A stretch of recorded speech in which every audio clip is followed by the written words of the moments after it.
So I'm going to say welcome to everybody here that's on the podcast. And today this is an unusual podcast because we have another podcaster with us, and his name. And see if is it Jason? Is it Regan? It's Reagan, like the former Reagan. president. Okay. Yeah, Okay. Like the president, exactly. Reagan. Yeah, I should Yep. And spell then it right. Yeah. yep. Yeah, with an IN at the end. Yeah. Yes, sir. And he's the host of Designcast, a podcast also centered around IB, and his is by, you can probably tell by the name, is focused on the design aspects of the curriculum and the projects that go on in MYP primarily. But I think, do you find people listening to you, Jason, that are also in other age groups? Yeah, the audience is growing. The the net the audience is becoming is much larger. A lot of times it's because design teachers are often thrown into teaching design from another subject. Kurt, I know you don't know what I'm talking about, but Yeah, yeah. Let me just mention and yeah, finish the sorry introduction. about So, that. Kurt, yeah, Sorry. no, that's great. That's a good time to bring Yeah. in Kurt Carlson, who those of you in Minnesota know Kurt. He's been our Minnesota IB Association president for decades now, right, Kurt? And Yeah, been and a he while. has just recently become a design teacher in the last couple of years as he moved from one school to another. And so Kurt Carlson, and he's featured on some of our earliest podcasts about the PY or the MYP authorization and also the conceptual teaching things. So hi, welcome to you back to you, Kurt. Thank you. It's good to be with you guys. Jason, great to see you again. Yeah. It's been a while since we have crossed paths on the IBIN trail with you being on the other side of the world, but Yeah. it just goes to show you how small the IBIN world is. You It is inevitably small. cross paths again. Absolutely. So yeah, just wanted to give you guys each a chance.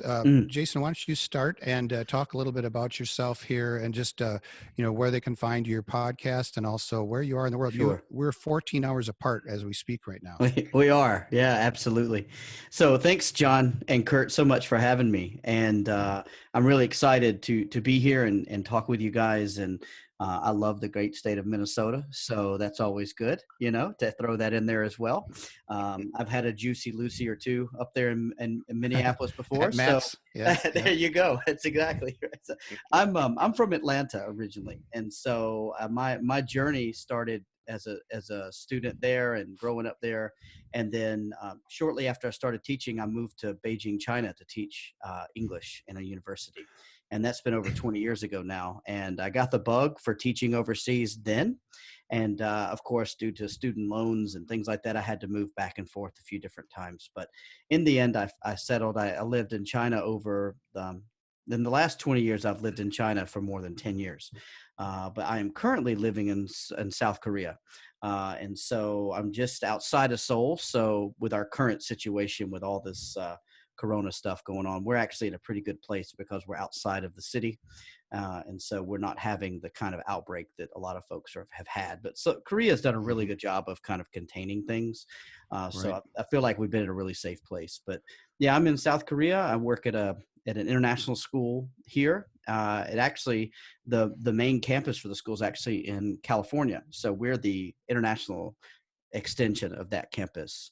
And so it's a full 4-program IB school. So it's pre-K through 12, and it's got all 4 IB programs. I'm currently the CP coordinator, as well cool. as the department chair for design and visual arts. So I deal with both of those at the MYP and the DP level. Well, that's interesting. I'd like to get back to that CP connection as well, Okay. because that's I didn't realize that's where what you're currently doing. That's good to know. Absolutely. Let's hear from Kurt. Hello. Let's see. So like Jon had mentioned, a couple years ago, I transitioned from being a MYP coordinator for the last 9 years previous to what I'm doing now. And I got a great opportunity to switch schools to Hopkins North Junior High. And the coordinator there, Angela Wilcox, had a great conversation with me. Jon, you probably remember this on the deck of the USS Midway in San Diego at the Global Conference. And I thought that was a wonderful transition between 2 different schools. And been teaching 8th and 9th grade design ever since. Our 8th grade design is a product design class, so very hands-on, making stuff, just keep working the design cycle over and over. And my 9th grade design class is a pre-engineering class, semester long, work on structural, like balsa wood bridges, robotics, pop bottle rockets, things like that. So those are the two classes I've been creatively transitioning to online. And I think I got it figured out, at least for the most part, till the end of the school year. We'll see if we ever get back here this year, but Yeah, there's time some will question. tell. Yeah, some question about that. I think right now we're definitely out of school. We're doing online learning until, is it May 4th? Yeah. Yep. Okay. Yeah. Yeah. And then I'll just, I don't normally do this on my own podcast, but since I'm a guest on Jason's podcast simultaneously here, I'll just give a real brief part of mine. And I may even cut this out of my own podcast. We'll see how that goes. But my role right now is I've now been retired for almost 5 years from the Osseo school system. And I was a teacher for 37 years. The last, was a science teacher, mostly in high schools, but I was one of those rare old timers who could teach, I should say was legal to teach all sciences. So in my career, I've taught earth science, life science, biology, chemistry, physics, astronomy, all those things. My favorites and the ones I kind of gravitated towards at the end were the high school chemistry and physics.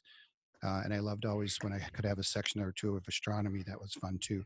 But the last 10 years, I was the IB coordinator at our building. It was a 10 through 12 high school. And I started with the MYP and authorized or worked through the authorization of the MYP. And then once that was authorized, moved straight to authorizing the DP. So I went through both those authorization visits as the coordinator and worked for about 7 years as the DP coordinator and then retired. The last several years, I was on the board of the Minnesota IB Association.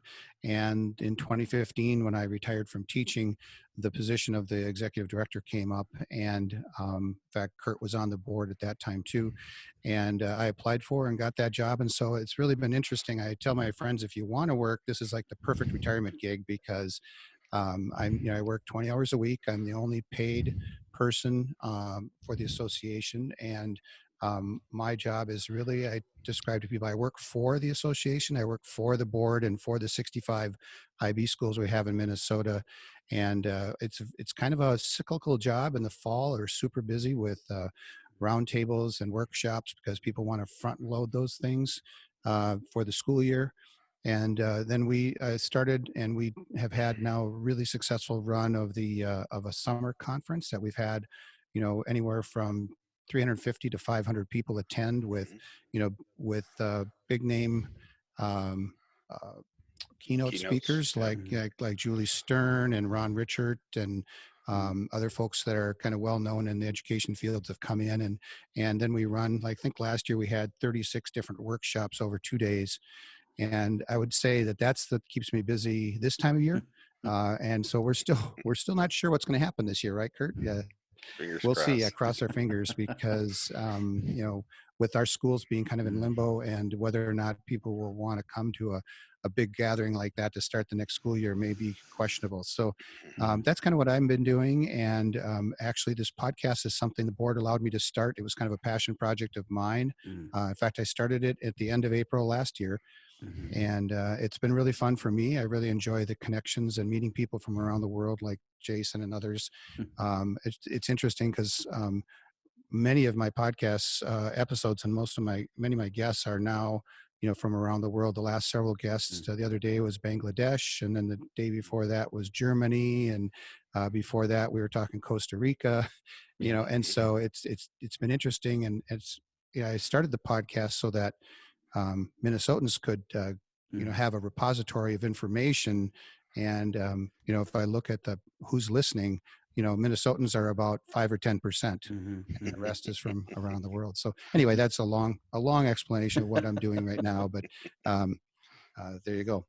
So sum that up nice. That's John. great Thank to you. hear. That's great to hear. I love to hear those journeys that folks take and where that gets them to where they are. Yeah, exactly. So why don't you guys talk a little bit about Mm, kind of what you guys do with IBAN and then mm. teaching design. Why don't you talk about that a little bit? And for our listeners, just, Yeah. and I would like, if you would, Mm. Jason, since you mentioned the CP connection, Sure. I would guess that there's quite a bit of design work, Oh, at least in the projects, absolutely. Yeah, I'll give you a little quick introduction to our CP program because I listened to a few of your podcasts where you were talking about the CP, and it's a little different where we are. Being that it's Okay. an international school, our high school students almost 100% take part in the DP. Hmm. And so therefore, it's not a system where it's like a school within a school or a program within a school or anything like that. So we had a lot of students, mostly Korean students, who were planning to study in the U.S. A lot of them were graduating, going to college, and within a short time finding they didn't have the skills that they needed to, we have some successful students, I'm not trying to say that, but we had a lot of Yeah. students who their life skills were just lacking. And so what we felt was we needed to have a program that could meet them in the middle and be much more flexible. And we also felt that a lot of the design and art offerings in the DP were not um, geared towards our students necessarily. There was a lot that filmmaking is quite large, quite huge right now in Korea, Yeah. as you can only imagine. And we have a lot of students whose parents are in the entertainment industry. And so Hmm. because of that, there's a lot of interest in um, podcasting and TV and video and that kind of thing. So um, what we do, our students go off campus to do their career related studies for the CP. And so they go to, we have a local campus called the Global Campus, and the University of Utah is there. George Mason University has a campus there. Um, SUNY has a campus. Ghent out of Belgium has a campus there. And the Fashion Institute of Technology from New York is there as well. And so our students, we have a memorandum of understanding with them, and our students go and they take classes there as part of their career related studies. So they're doing Fascinating. filmmaking, they're doing engineering. So we have a civil engineering student and we have a couple of filmmaking students. This is our first year at the CP. And so Hmm. because of my work in the US as a CTE teacher, before I was doing IB, it made sense for me to be the IB the IBCP coordinator Got because it. I had a lot of that experience. And so also we wanted to really focus on career pathways for our students, Yeah. and the career pathways clearly run through the design program, right? And Yeah. so that's where the natural fits come in. And so therefore we're looking at where is it we want our students to go, and we're backward mapping that through the design program all the way down into nursery school, like all the way down to pre-K.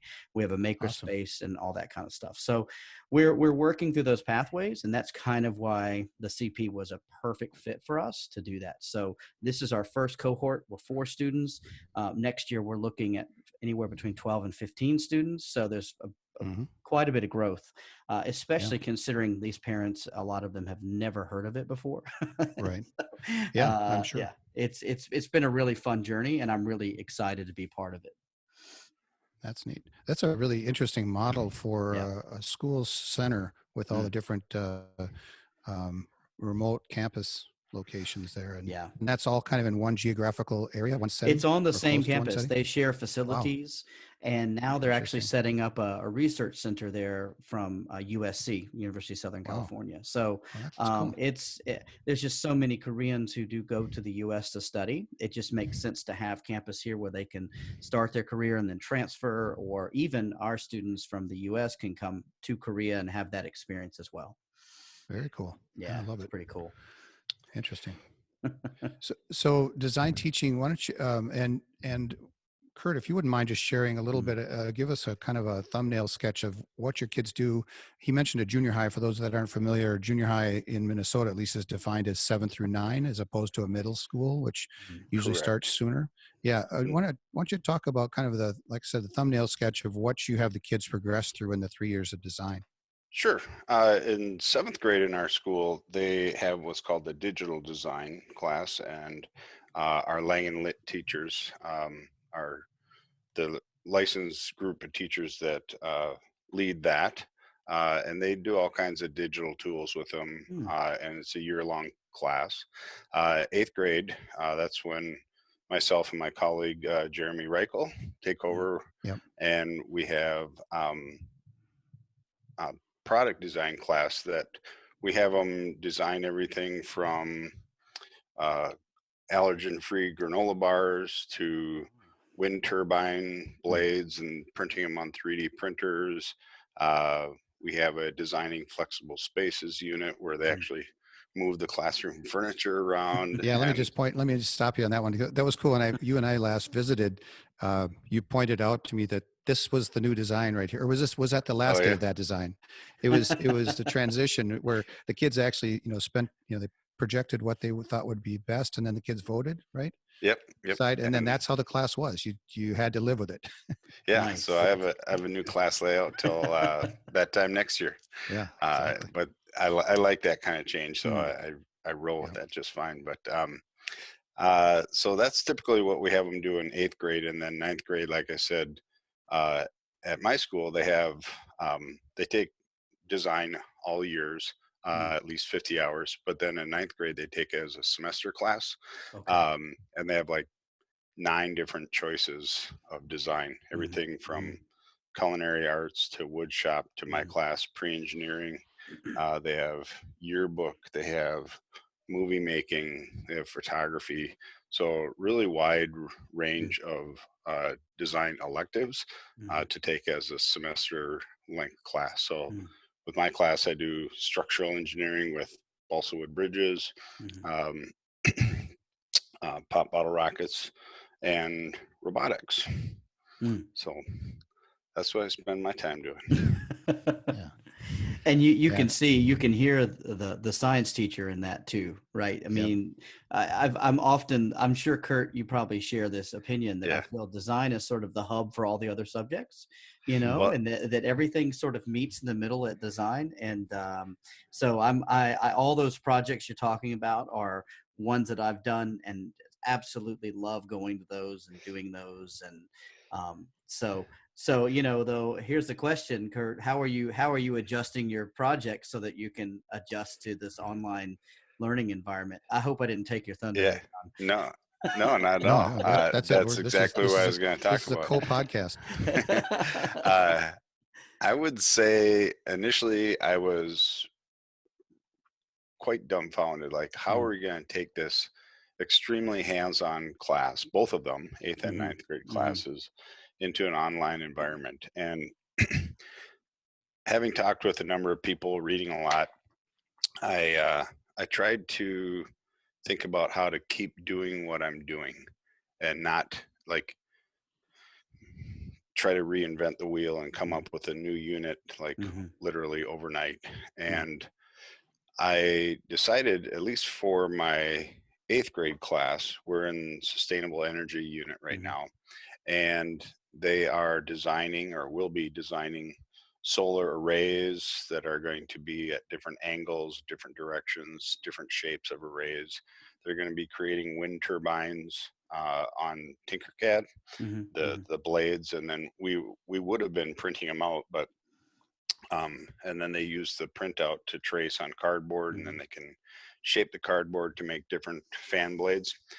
Well, what I decided to do was to take all that equipment from school and bring it home. So I've modified it so that the students are still going to do the investigating. They're still going to plan their design.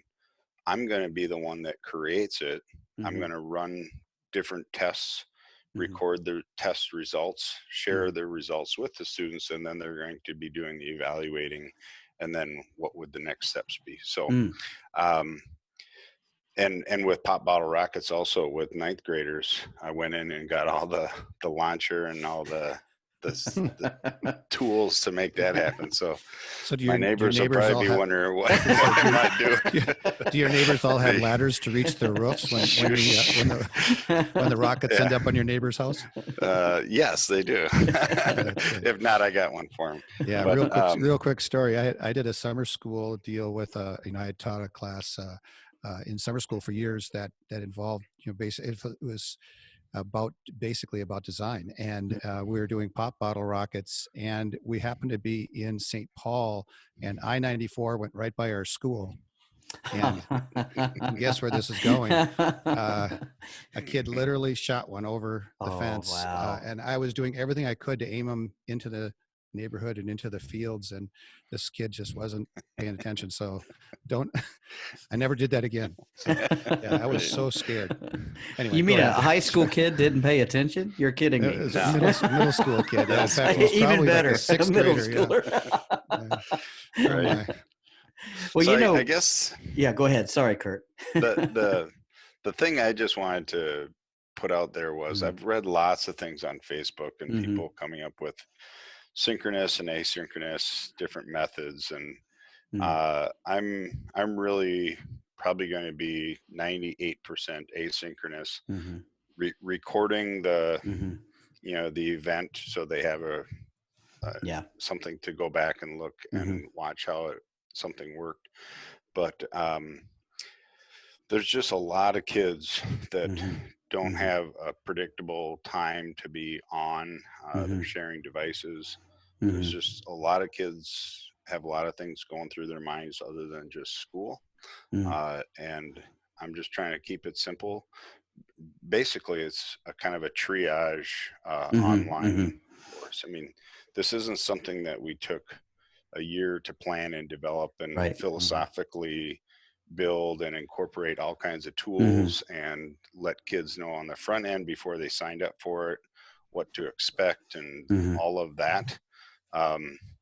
This is just to get some learning occurring, so kids aren't just sitting around doing nothing. So So Kurt, as a practical matter, what you're talking about is there's a lot of bandwidth being used by videos and things you're sharing. What's the platform that you're using to share all this information so kids can get at it asynchronously?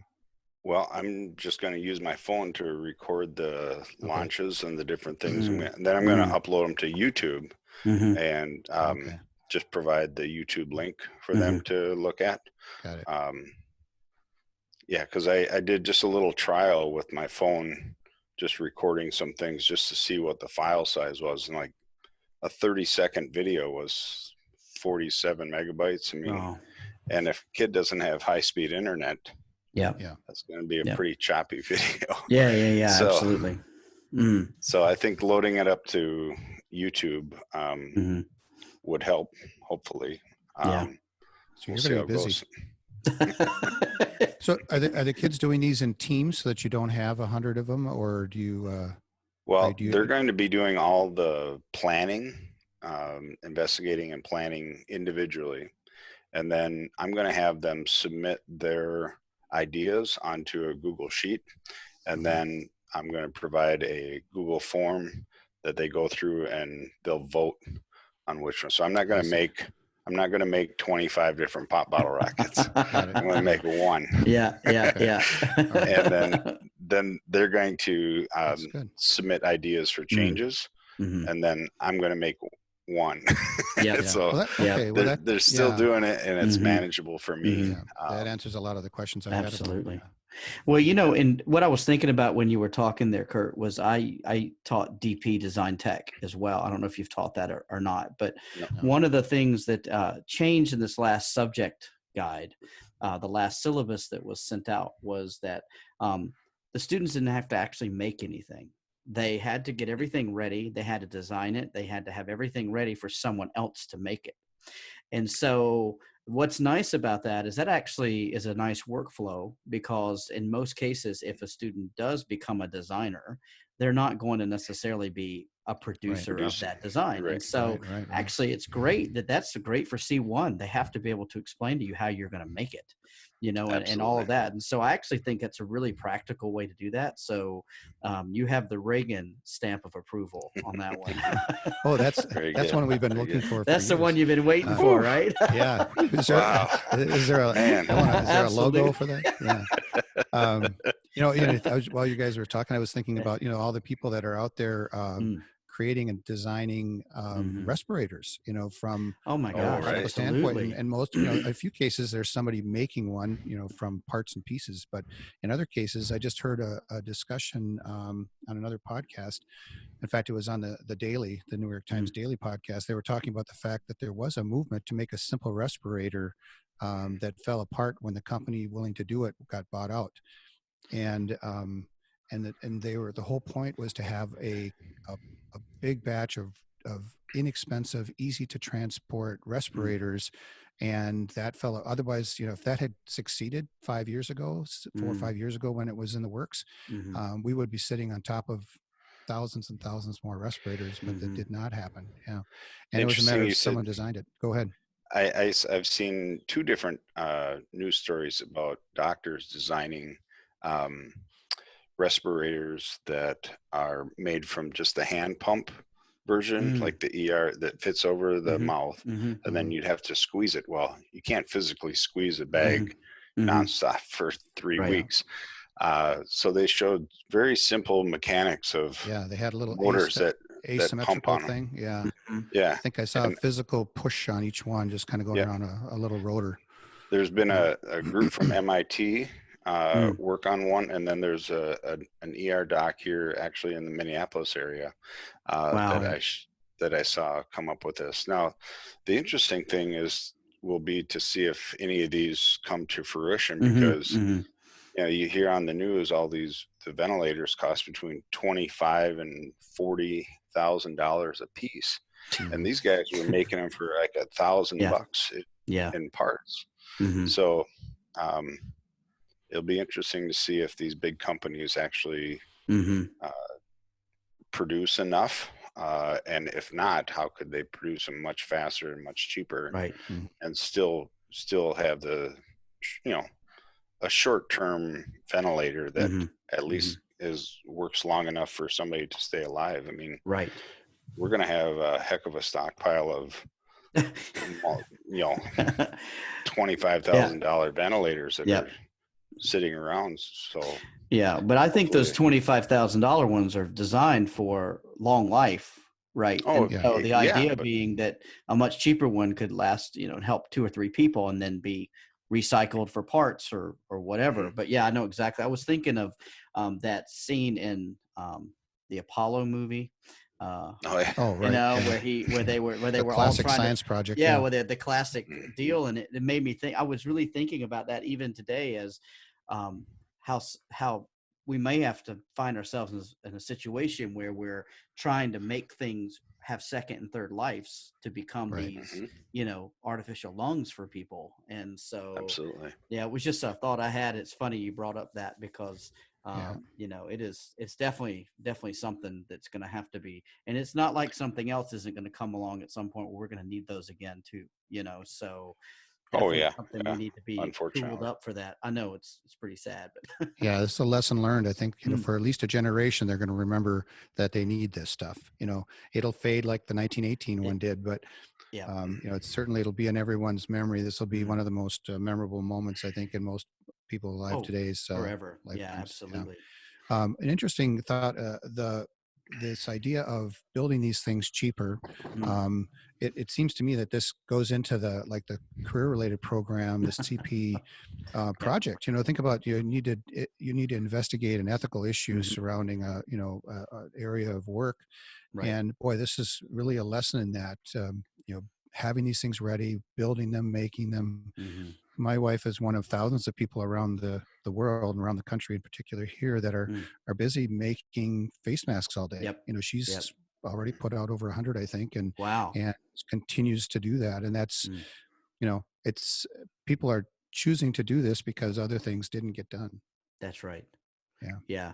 And, it's just the necessity being the mother of all invention. Right. And so just that now we're having to really focus. It does make you, I mean, we had this thing going on months before it was really hitting kind of the North American side of things. So we were already dealing with, how do we do this? What do we do? And South Korea was having these drive-through check Right. points, you Yeah, know, we've seen the videos. and Yeah. I mean, everyone thought, oh, that's crazy. But now it's become the model, you know, and Hmm. so it's Mhm. just, they were really innovative with a lot of the things that they've done. And we just found out yesterday that we're going to be online indefinitely.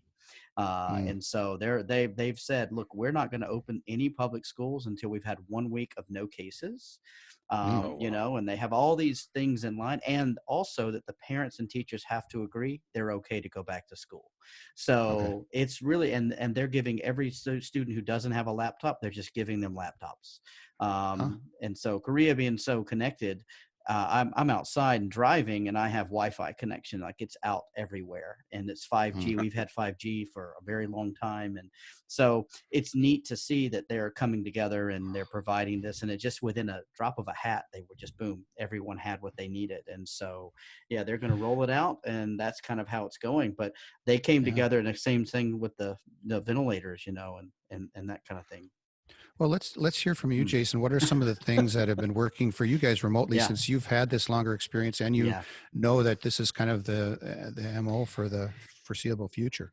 Well, we thank you. Yeah, Kurt, I'm in the same boat you were, man. We were like, we don't want to redo, you know, we want to work smarter, not harder, right? We want to make Mhm. sure that Absolutely. what we're doing is useful. And so, one of the things we found, number one, just in distance learning in general, was you stick with what you know. You know, so you're talking about using the phone and video and having this and that.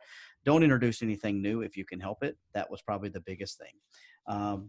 When it came to the design projects, we were actually doing all physical projects. So Hmm. we had all these product design things, because our first unit in the year was all digital, right? And so we've had to retool it. And so we were already talking about it because we were pretty sure we were going to have our timeline pushed back again. And so what we've done is, the students were in the process of getting to Criterion C, where they're going to be making things. And so what we've done is, we've given them the option that if they feel like they can make it at home, go for it. You know, if they've got the Mhm. materials and things and they want to give it a shot, gets them off the screen, you know, it gives them a chance to do something physical. If not, what they'll do is they'll treat it as if they've created a prototype or a concept for something, and they have to be able to sell it to us. And so it becomes then a digital product. That's easier for us to mark and grade and to give Hmm. feedback on, but I can also have them take pictures and video and all that kind of stuff. So that's sort of where we are. We do have a lot of students who have like their own personal 3D printers and things like that. So actually, this is not too much of a stretch to ask them to make their own things, but we wanted to give them options. And so we have moved to a choice board type situation, where the Mhm. students Yeah. have choice and how they're going to produce that. So Right. that's what we I've heard just that's felt been we had to yeah. do. Yeah, Yep. that's been a theme in the interviews that I've done with people Yeah. about this online learning, is that choice is clearly a Mm. theme, that give them options for how to show what they know. Mm-hmm. Yeah, I like that idea. I've seen some choice board ideas for Mm-hmm. different subject areas online. Um, and yeah, I think I would probably move to something like that if Mm-hmm. this was going to be longer term. Mm-hmm. And I really like the idea of, you know, the different ways that they can demonstrate their ideas, even if they Mm-hmm. didn't all make the same thing. Mm-hmm. Prototypes out of cardboard and Mm-hmm. paper, or even sketches, Right. go a long way to promote the thinking. So Mm-hmm. I, I, I personally am really relieved that I can rely on a structure like the MYP design cycle. Absolutely. Hmm. Yeah, for Um, sure. Man, that's like proving itself to be the backbone once Mm. again Mm-hmm. of a subject area that you can connect with. And Mm-hmm. I know other subject areas have different standards and Mm-hmm. things of that nature, but I don't know where I'd be without those Mm-hmm. design cycle Yeah. objectives and all those strands, and Well, they've yeah, that's what I was really going to made the get to, is difference. that maybe you guys could talk a little bit about, I mean, just think how awesome it is to have the IB criteria Mm. and criterion referenced assessments, because when you say grading, you know, if you're not using IB grading, if you're trying to somehow get Mm-hmm. percentages or whatever, you know, the Yeah. Right. IB grading has got the criterion, and you just say, hey, you know, this is perfectly matched to this moment, I think. Absolutely. Go for it, Kurt. I was going to ask you, and I want to ask you more too, Jason, in a second. But I couldn't agree more, John, that just the holistic nature of the rubrics themselves lend themselves very well to innovative thinking about how to assess any one student's piece of work. And I think that is going to be a critical piece to make grading work in this environment. Students are going to need feedback, and Jason, you've been doing this for 7+ weeks. It's not like if we continue with this, you can't just not give students feedback. Right. And it has to be meaningful feedback. So you can't just say, good job, star, smiley face. I mean, it has to be something of relevant substance. And I think the MYP criteria do a fantastic job of doing that.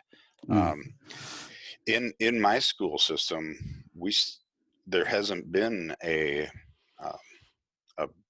statement of how we're going to assess students, because quite honestly, the 2 junior highs in my district are MYP, but design is the only subject area that has fully integrated the assessment piece. Okay. So even other subject areas in my own school aren't all to the same point that myself and my design colleagues are.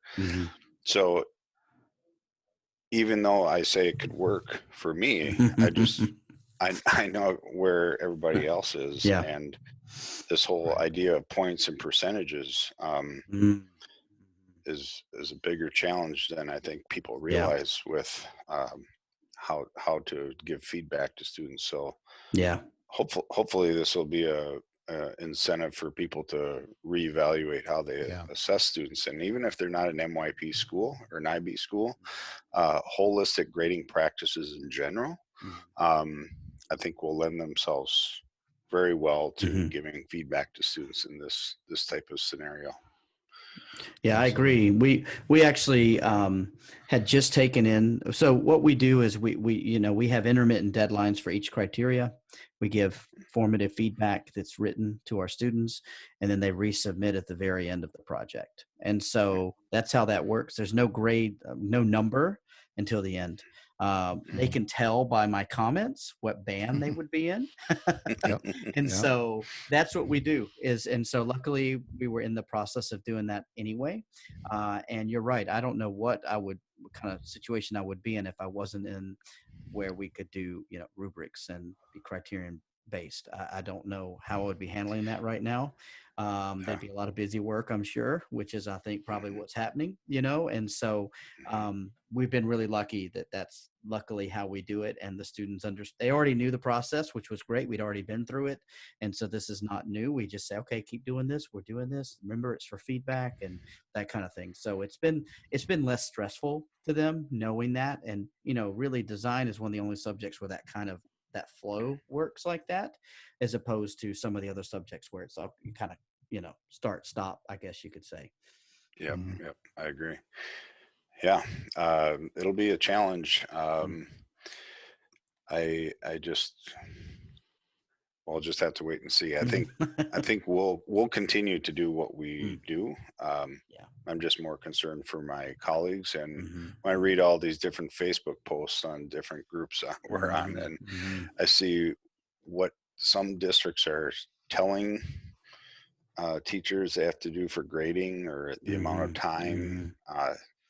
It's just everything under the sun is out there, and it's pretty incredible what range of differences there are. Like I just was reading one this morning about the district had told this group of teachers that even for middle school kids, they had to be online 5 hours a day. Like, it's exhausting. 5 hours a day. It's exhausting, man. I'm telling you. How can you stare at a screen for 5 hours? I mean, well, and that's assuming that they can shoot, if they don't have any siblings. I mean, how does that, right? How does that happen? Yeah, we had a day, we have a day, it's regular for us to have 4 Zoom meetings going on at the exact same time in our apartment. because my wife teaches PYP and she's doing a teaching thing. I'm doing something with colleagues or whatever. And both of Yeah. my boys who are in the PYP are having Zoom meetings. And thank goodness we have the bandwidth for that. Yeah. Thank Right. goodness we Yeah. all have a device. But Yeah. so I can't imagine what that would be like in No. a place that doesn't have as good a, Wi-Fi or whatever else. Yeah. Well, it just breeds inequality. I It mean, does, absolutely. Creates a new class, we doesn't it? A we class system. we already, unfortunately, in Minnesota have a huge achievement gap Mm, between different demographics of mhm. students, and I think actions like this on school districts' parts is just promoting the widening of that gap, Absolutely. because those that have things will be engaged, and those that Mhm, don't will just fall further behind. So mhm. that's one of the main reasons I'm not doing much of any asynchronous or synchronous, where they Mhm, have to be mhm. on with me Yeah. at a certain time. Mm, It's just not equitable. mm, Mhm. One of the things I was in Jason, in your podcast, I was listening to a recent episode where you talked about, we've heard Kurt mention Facebook quite often in mhm, Facebook mhm, groups, and that is kind of what we're seeing. And I think if I mhm. recall, a summary of one of your podcasts was the idea that older teachers in particular will use Facebook as a way to share this information, but younger teachers will tend to use Instagram or some others. Mhm. Do you want to summarize a little bit what we learned in that Yeah. podcast? Thanks, John. Yeah, that was last week, and I had three guys on. They were talking about how important it is for teachers to have an online presence, whether Right. it's especially professionally, and in the international school game at least. And I'm sure it's true in the public school or in the state school system. But having a really strong professional presence can help you land your next job. It can help you create networks. It can, it keeps people connected. And so what we were talking about was all three of the guys that were there they have really massive followings on YouTube. And some of them also do other stuff, but we just kept talking and Facebook never came up. And I brought up that, Yeah. there's all these huge groups that have propped up, kind of cropped up during this time. And the idea being that actually, yeah, it's very generational in a sense that there are certain groups that are using certain technologies or certain social technologies, I guess you'd Right. say, because they're used to Facebook because they're posting kids of the pictures of their grandkids or Hmm. whatever, and so it's very comfortable for them to Mhm. know how that flow works, how the feed looks, all those things. So to jump into Twitter, um, is scary, with the hashtags and the ampersands and all these things. What's Hmm. happening to me? I don't know, So it's interesting to hear what their take was, and I would say, especially during this time of crisis, people lean on the things they're comfortable doing, and so it's neat to see these teachers who probably wouldn't even dabble professionally in social media, who are doing that as a survival technique. Hmm. Yeah. And Yeah. our big discussion all along and all the podcasts that I've had since this has happened and everything is that everyone keeps coming back to, we really hope this is going to change teaching for the better forever. This Yeah. idea that I've been doing a flipped classroom, I'm sure you guys have for years, but what's happening is it's forcing everyone to practice those things. And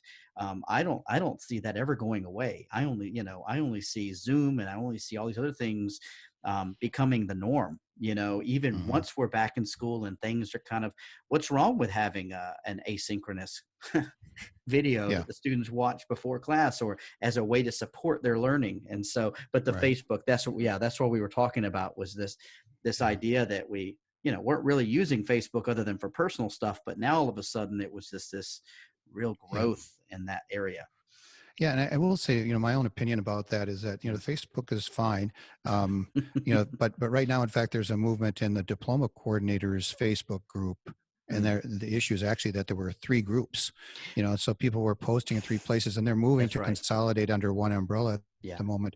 But Mm, just in general, Facebook, while it's mm, comfortable, it's fairly cumbersome, and there's a mhm. lot of, I've seen more negative comments and kind of complaints about things, and not that you Yeah. shouldn't be able to, spout out when there's Yeah. something that you need to talk about. But I find Twitter to be much more nimble and much Mm, more, mm, I can direct my feed to the people that I know are going to give me better information. It's right. how I found you originally, and how, That's right. how Yeah. we found many of my guests. Yeah. And when I just love, I get up really early in the morning and get the coffee going, and I just open up the Twitter first That's right. and just click on all the bells, Hmm. Hmm. what's new here, what's coming up, and Right. who's tagged us, That's right. and so on. And that's how I kind of see it. And I really Mm, recommend that folks that are listening, that mm, would, if you're not doing Twitter, I really mhm. think that's probably the most nimble. And I think you can, essentially you edit your own content. So you decide, Yeah. hey, this is what I want coming in, rather than That's take right. every complaint that comes through.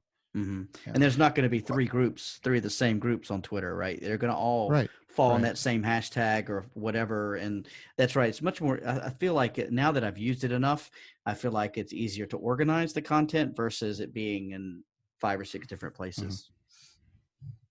Right. Right. Um, So I was thinking, Mm. if you don't mind, if we pivot, I want to talk while we're kind of co-presenting this podcast. I want to pivot Yes, to sir. talking a little bit about the podcast and Okay. the podcasts, if you don't mind. And Kurt, you've been on a couple, so if you want to stay listening Yeah, in, if you've got absolutely. time, great. I do. So why don't you talk a little bit Mm. about? You've had a longer journey with podcasting, Yeah. Jason. Why don't you talk a little Hmm. bit about how you started, and Hmm. what you envisioned, the purpose, and maybe how that's evolved. Mm. Yeah, thanks, John. We were talking before we started that in 2016, I was the the MYP lead educator for design, working with the curriculum managers in The Hague for the shift. I say the continual shift of the current Mm, MYP design guide.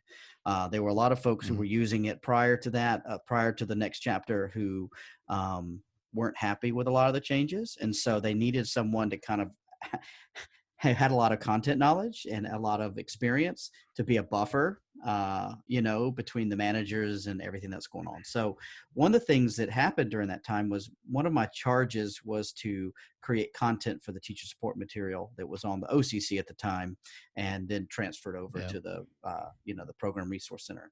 And then the other was just to be a liaison between what's happening in schools and what the folks in The Hague and the IB offices were hearing. And so I kept keeping a document with all these questions that kept coming up. And over time, I started to see trends in the kinds of questions that were coming up.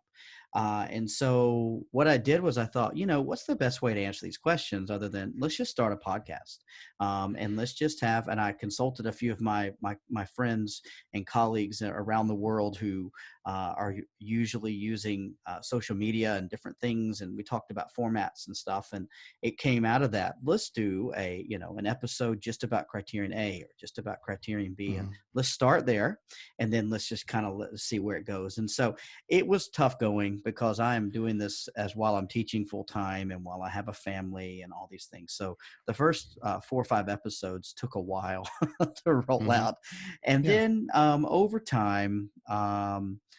People would come up to me at regional workshops and say, I listened to your podcast. I'm like, oh my, really? I didn't know people were listening to it. So Yeah. I hope it was useful. And so the more and more that happened, the more I thought there's a real need for this. I'm sure you found that Yeah. as well, Yeah. and how this all Yeah. started for you guys. And so that's where it started. And then when this distance learning thing happened, I had all this not extra time, but I had concentrated amounts of time where I wasn't being interrupted constantly throughout the day by Mhm. class changes and different things, and I actually Mhm. had control over my time. You know what I mean? And so Yeah. it made Yeah. sense for me to start. And also, one of the guests I had on last week, he runs.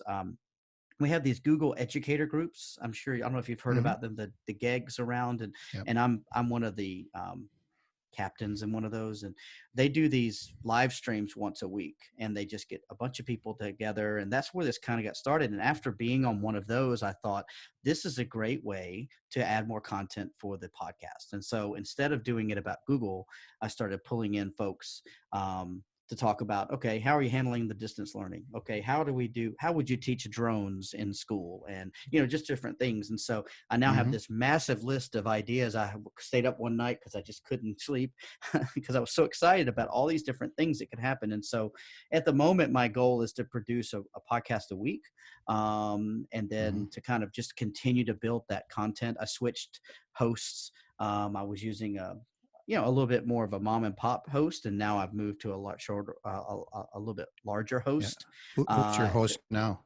Anchor. I'm using Anchor now. Anchor. Okay. And I And use Buzzsprout. Yeah. okay.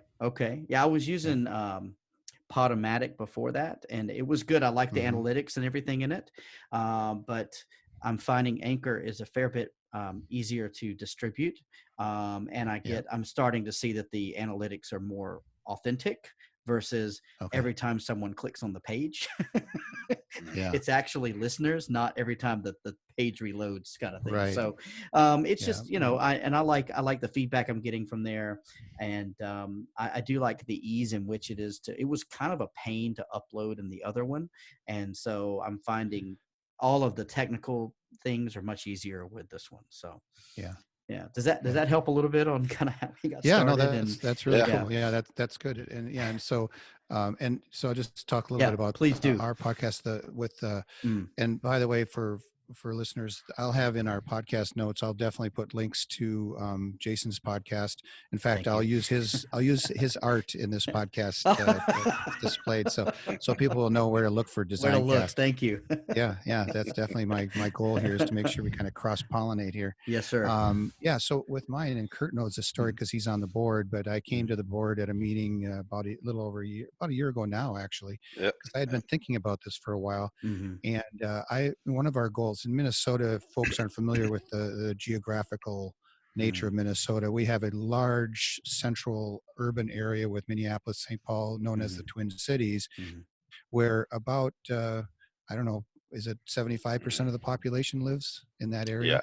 Yeah. Yeah, Yeah. At something like least. that. Yeah, and so that's the urban core of Minnesota, so to speak. But Minnesota's a very large state, Mm. and the folks that live in what many would call rural Minnesota like to call themselves Greater Minnesota, and so if you're talking to people from outside the cities, Mm. we consider that Greater Minnesota. And we've been trying to get more IB schools in Greater Minnesota. Right now, we out of our Mm. 65 schools, only about 5 are not in the metro area. Wow.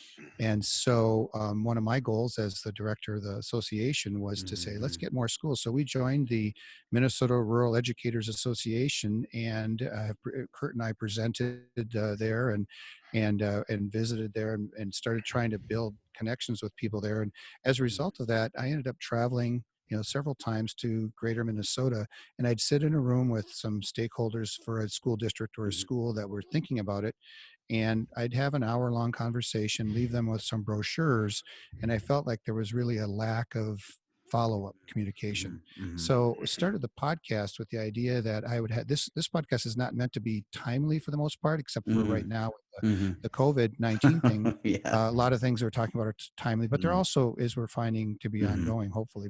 mhm, Um, but anyway, the point was to make a repository so that people that were interested in IB wherever they were in Minnesota, I was originally thinking, could go to this podcast and say, "Oh, let me hear more about the PYP, more about the mhm, MYP, the mhm, CP." So my first several podcasts were kind of introductions to the programs, mhm, and as it's evolved and as I've looked at the audience, it's gone way beyond that. But mhm. I do occasionally get someone from Greater Minnesota, tuning in for the purpose I intended, but that turns out Great. not to be as it's evolved in Yeah. time. For me, it's really been an interesting way to Mhm, stay engaged in the pedagogy because as a retired educator, I'm not always, don't have a lot of incentive necessarily to keep reading and sure. keep up with things. And it's been good for me personally. And I think, the feedback I've gotten from people all around is that they want to share. There's a lot of people that want to tell their story, and that's kind Mhm, of what I've been hopefully a pipeline to do. mhm. Yeah. Yeah. Yeah. I would totally agree with that, John. It is interesting to reflect back on the evolution of what our original idea was Mm, and how it's changed to what it is today, which I think is great. I mean, but when I think about like what niche of people listened to a podcast like this, I think we're probably a little on the naive side, and when we began to think, oh, it's just going to be Minnesota, because people tune into podcasts, obviously, from all around the world. And John, you can attest to this with how many listeners we've had in other parts of the world that have contacted you. The India example is coming to my mind. Like one of the early connections we made was with a coordinator in India, and like our number one listenership was this area in India for a while. It's like, who didn't see that coming? Yeah. So you don't really know where it's going to go. I've actually taken to releasing. If I'm speaking to someone in India, I'll release it in the morning and there, rather than when it's convenient for me. I'll just set it up to be released. And it's fun when I get up in the morning here in Minnesota and I go, oh yeah, there it is. Oh, they're listening. 70% of the listens so far have been in Asia. Yeah. And then sure enough, during the day, I see it grow up in North America. But it's cool to be global and in working with IB, of course, it's actually absolutely a natural. So so that's kind of how it's worked for us. And I don't know, have you got one of the things I talked to you before we started recording here, Jason, is I was really intrigued by, you mentioned how you started with the criterion A, B, C, and D for design.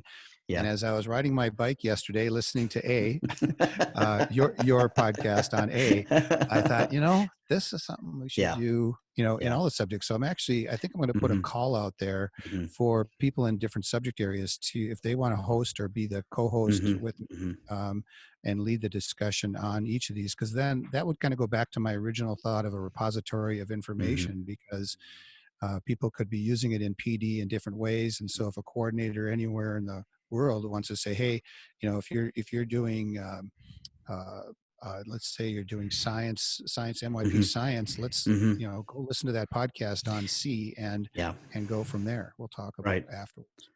Yeah, I mean that was the original, and we actually I had a core group of guys in my very first episode who I worked with, who we made a brainstorm and we started talking about, we can talk about the design specification for 30 minutes. We can talk about like all these different components of the program, because that's what was coming up in workshops. Every workshop I led, that was the kind of stuff people were asking for, was how do I do this? How do I do that? And I think so many people were thirsty for just something. And whether it was good or bad or ugly, it was something. And I think that it would be great if that kind of model was replicated, not only for MYP, though. I mean, you could get into having PYP educators talk about their program of inquiry and talk about how that's constructed. And you could talk all about ATLs and even learner profile and just all kinds of things, and how you do that, because I've yet to see the best ATL chart anywhere.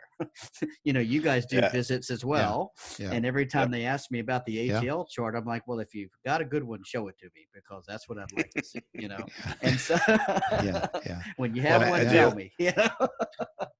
One of the other ideas that's coming to mind as we're talking here is breaking down the new standards and practices. I know at our last association meeting, we just did, John and I did a little introduction. As IBIN members, we had got that little upskilling. I know it. So we just took parts of parts of that and kind of rolled it out as an introduction. But thinking about how podcasts could how podcasts could lean into that. We could just break down. We could do overview. We could break each one down. And the folks at the IB offices are really accessible. So, I mean, it's just a matter of knowing who to talk to.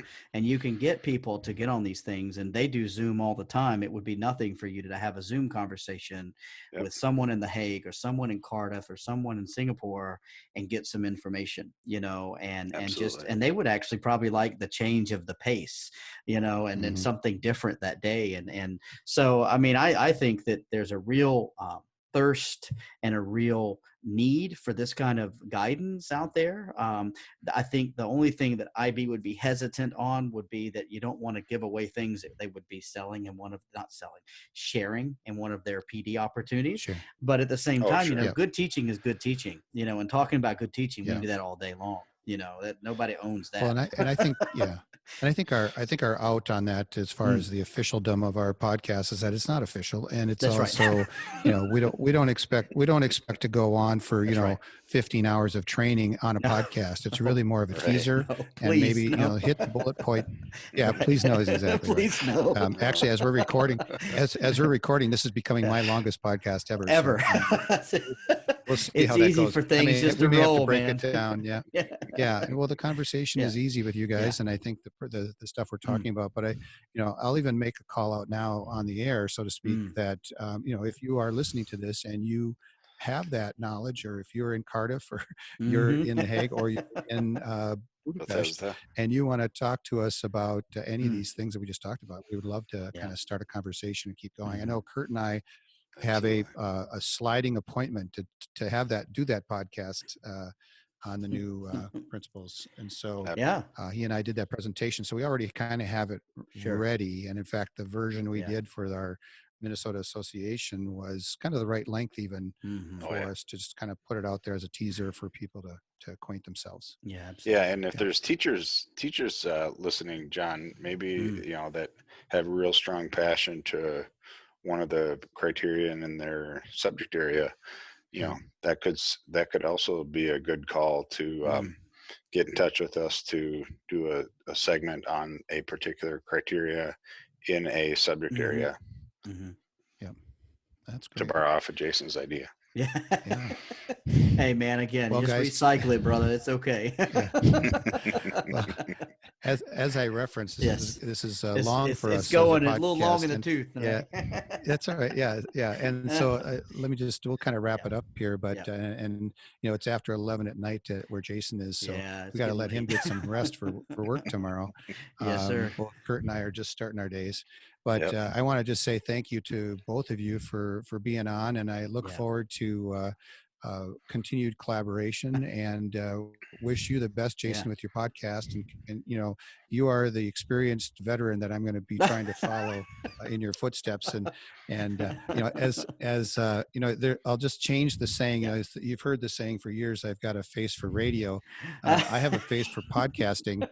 Yes, And sir. so I will know not the be feeling. going. I will not be going video, but we'll keep it there. See, Yes, sir. if you're watching Jason's video, I'm hiding behind my mic, so There no you one go. knows where I am. So there I am. There he is. But anyway, so Yeah. thanks to both of you again, and I appreciate you taking the time out to talk about these important issues in this time, and I look forward, like I said, to talking more. Yeah. You're Thank you welcome, so John. much, Thank guys. you It's very good to much see for you. hosting. Yeah, good to see Jason, you. I'll be in touch with design questions. Let's do it, man. I'm ready anytime. You bet. All